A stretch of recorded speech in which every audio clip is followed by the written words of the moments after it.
tracks when actually built for cars, you know what I mean? Were actually built for people to walk on them and go on horses, and not for cars. That's why we have to turn so much. Do you need a special license to drive here? You need your driving license driving Gibraltar, but it's very tough, you know what I mean? Yeah. Because it's all narrow roads with lots of cars around. You will see when we reach the old part of the town later on. Because the town itself wasn't built for cars, you know? Yep. They didn't exist at that time. Is it possible a private person comes with his own car here? Here. No. Here's only for us, taxis, and people with permits, because these are military roads. Okay. These are military roads, and they are the only ones that gives the permission to the cars that they think it's okay to come up here. See down there, it's closed the road because that's where they've got the signal station. The signal station is on the other peak, the last peak of the rock, on the north. You will see antennas and big buildings up there, and those are the antennas and weather reports for the airport.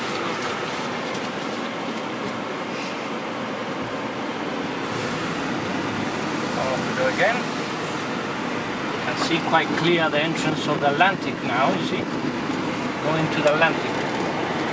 That's the end, the beginning of Tarifa, and the other side is Tangiers. And you see the ships going into the Atlantic.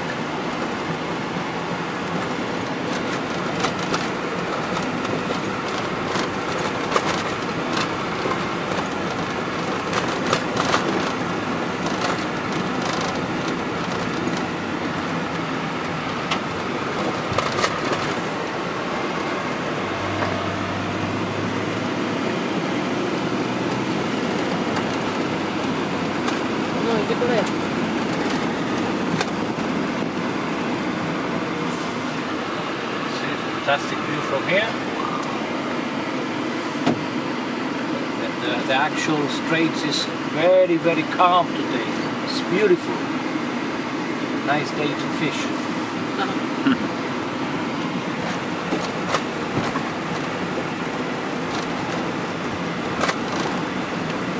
See, it looks very nice and peaceful crossing to the other side. If I carry on. You see the other side of the wall? You see the steps? That steps, there are 500 steps from top to bottom. As I was saying, you see it very peaceful, but it's very dangerous straits.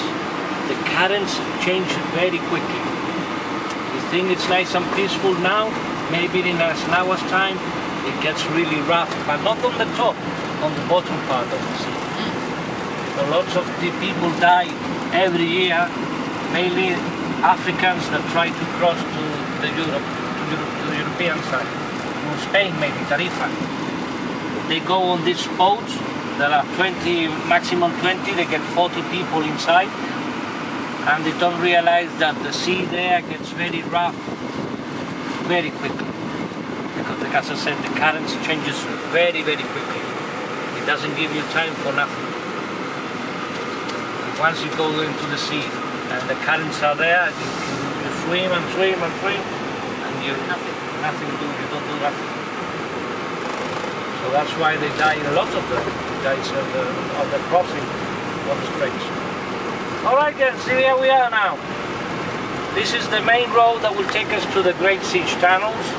These tunnels, okay, were built to defend the north face of the rock, because in that years 1779 to 1783, it's when the Spaniards thought that the defense of Gibraltar, the British defense, were weak, and they had a chance to capture Gibraltar back, and they got it really, really wrong. They were the first 3 years of the battle firing and battling by sea with these floating batteries, special ships built by them with guns in one side. They had 3 years of firing towards the rock.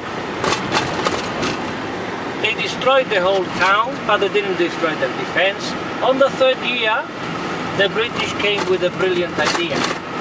The idea was to fire the cannonballs red hot. And they started firing those red hot cannonballs, and they succeeded. By firing the great cannonballs on the impact of the ship started burning. They were made of wood. As they burned, as they were a gunship, they had plenty of gunpowder. So they started exploding and sinking. By 1782, the British managed to defeat the whole Spanish fleet. They sank all the ships and won the battle. But the Spanish didn't give up. They carry on trying to invade Gibraltar, but this time by land, from the north side of the rock. On the north side of the rock, the Spaniards started piling up soldiers on the mountains just opposite the north face of the rock to invade Gibraltar by land. The British knew that was going to happen, so they started digging tunnels to take guns to different areas. So they did start doing the tunnels, but 6 weeks into the tunnels, they couldn't breathe properly. The soldiers couldn't breathe properly inside the tunnels. So they had to open air vents. They started opening the first air vents, and what happened is that they cleaned the air, but also the air vents became a gun position, a very good gun position.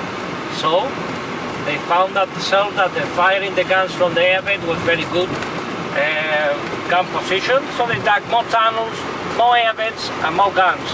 They ended up with a battery of guns inside the tunnels, firing all the time to the Spaniards, and managed to win the battle. By 1783, the British won the battle and pulled all the Spanish back into Spain and kept them there. The British built more tunnels, 200 meters of tunnels at the top, 200 meters of the tunnels down below, just in case they came back. They never did.